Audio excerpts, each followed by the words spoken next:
Hello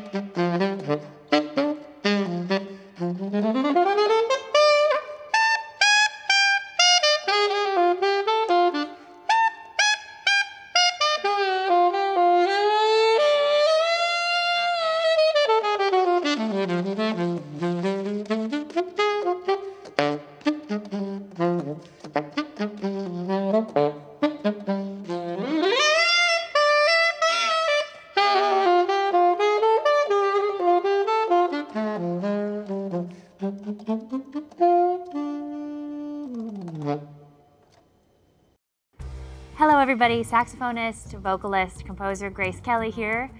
Really excited to be with you today. I love being in Hong Kong. This is my first time here. I've been looking forward to this trip and getting to perform here. Hong Kong is stunning. Just looking out to the whole city, I was just amazed, and I've been having some amazing food, meeting such wonderful people, and just feeling a lot of great energy from the city. I'm a big fan of dim sum, and I've had really amazing dim sum here. They're really authentic kind, and so I've been eating all sorts of new dishes. I had like a dessert that was fungus, sweet soup type of consistency, and I love food. I'm a big foodie, so I am open to trying all of the local cuisine here. I'm really looking forward to learning about the Hong Kong-based musicians and artists here. I love collaboration, very open to that. There's a gal by the name of Xiaolin, and she does super cool DJing and house music, and so I hope to do something with her. Also a Berkeley affiliate, and you know, I love all styles of music, from jazz to house, electronic, so I'm looking to open up my awareness of all sorts of artists and players out here. So we're really looking forward to this upcoming show.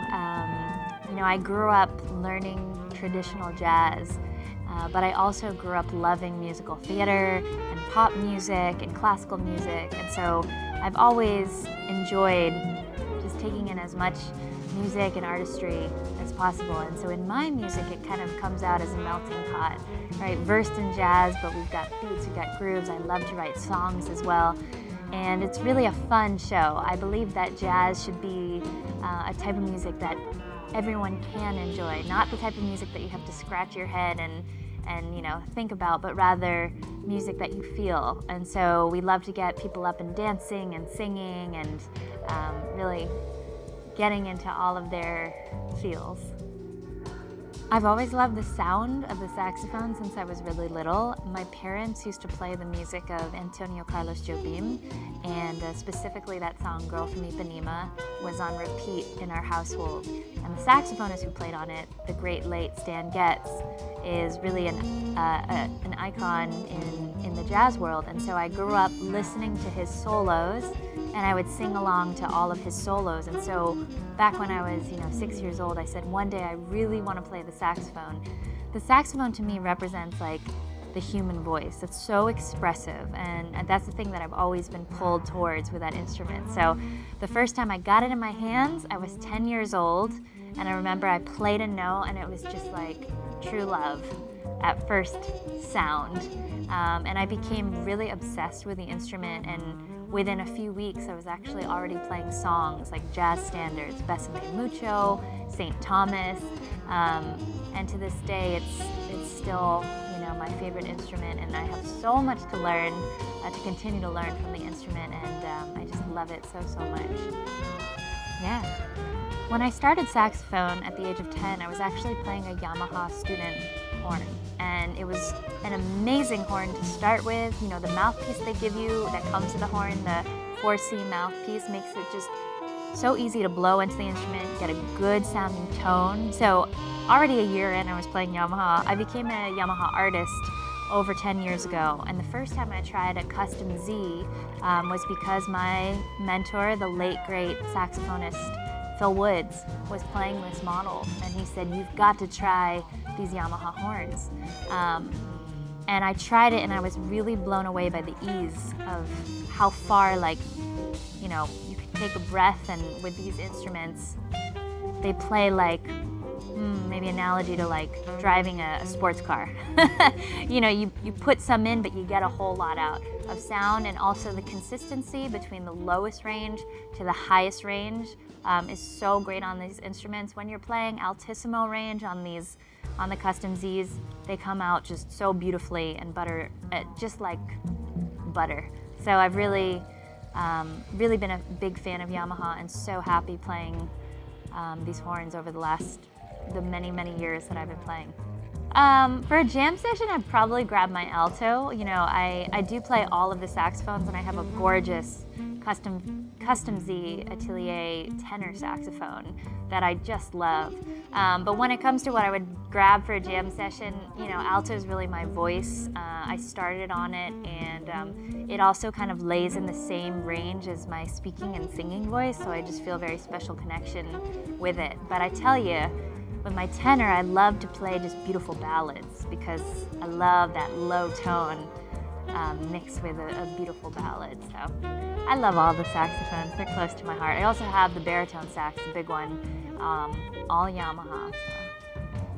You know, if you're interested in saxophone or you're a saxophone player, I definitely recommend trying out the different saxes: alto, tenor, soprano sax, baritone sax. The really cool thing about saxophone is once you know the fingerings on one of the horns, it's the same fingerings for all of them. But they're all different ranges, and I like to think each of the saxophones have their own personality. You know, so I kind of, every time I'm playing a different horn, like tenor or alto, I have like a different character, you know, that's playing that. So I always recommend that people get into a music store and really try out the instrument there. It's really important to just be able to hear the sound and try out the gear. And each person has a different type of gear that's going to work best for you. So that's why it's extra important to really see what feels most comfortable. And we also have, each of us have a different sound in our head of what we would like our sound to be like. So it's really also very important to listen. Find your favorite players, do a lot of listening, and see, do I like this bright sound? You know, maybe you're listening to some David Sanborn. Wow, it's just like a bright, powerful sound. Or maybe it's like a player like Stan Getz, who's a beautiful, dark type of tone. So if you don't know where to start when it comes to creating your own sound, listening to others is the first step. If you're starting on saxophone, I do recommend that you do a lot of listening. You know, it's important to listen to a whole range of different players. There's so many different types of music that the saxophone's played in, everything from, you know, jazz to pop to rock and roll, and there's so many incredible artists. So in order to really learn what you like when it comes to, you know, do you like a bright sound? Do you like a dark sound? Do you like a pop style of playing? Do you like a jazz style of playing? You're really only going to learn that when you find songs that you love and players that you love. From there, my recommendation is finding gear that's very comfortable for you to start with. When you play into the saxophone, you shouldn't have any veins popping out or be blowing so hard that, you know, your cheeks are puffing out. I recommend the Yamaha 4C mouthpiece. It's a really good mouthpiece for beginners to play. Pair that with like a size 2 strength reed. If that's feeling too hard, you could go weaker, but really I don't recommend stronger than a 2 because that's a good starting place for beginners. And then the best thing that you can be practicing is long tones. You really you need to learn how to control the airflow and to develop your embouchure, which is this whole area that is you know, connected to the mouthpiece and allows the reed to vibrate. So you're going to be strengthening these muscles, and when you do long tones, it's going to help you get a better tone and have more endurance as you continue along with your playing journey. So for beginners who are learning the saxophone, the best exercises that you can be practicing are both long tones for your tone production and endurance, and the chromatic scale. You've got to get the fingerings down, and that's a great thing to be practicing and getting under your fingers as you begin to learn some repertoire.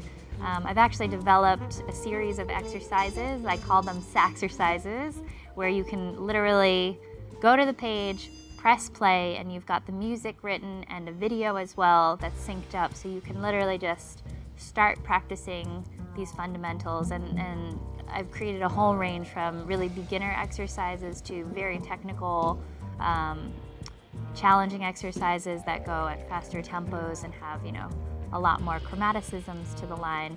But for our beginners, that's the most important thing we want to practice. Good tone production and to get the notes under your fingers.